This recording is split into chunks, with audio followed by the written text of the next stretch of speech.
Western one, Yes. and Wild Wild West does it very well as well. So the film with Yes. Will Okay. Smith in. Wild Wild Um, West.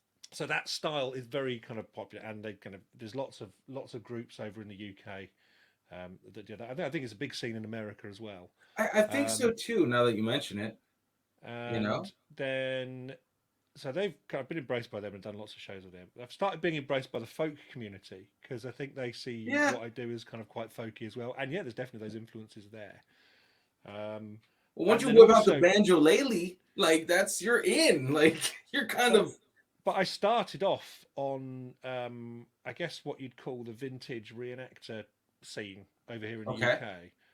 Which they do a lot of kind of 20s, 30s, 40s nostalgia events where they have kind of big bands playing. It's all very dancey. Lots of people kind of doing proper swing dancing, Okay. um, jiving, and all those kind of things. Um, and that's where it all started for me because I got asked to host a show um, Very cool.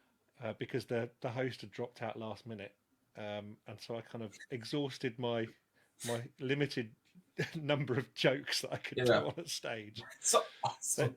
they asked me back, um, and so I thought it'd be a lot easier just to sing some songs as well as Yeah. kind of doing the hosting. So I That's how you broke through.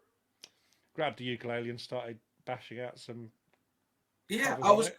and that's kind of like so listen, to be honest, I have all these questions down. You're a very interesting person. I'm like, you know what? And we'll just if we get to them, we get to them. Yeah, I don't care.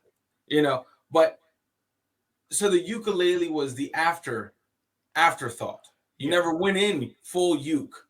No, no, and actually, this is the interesting thing because there's a whole uke scene, a whole ukulele scene, which I wasn't aware of until I started kind of having people listening to my music.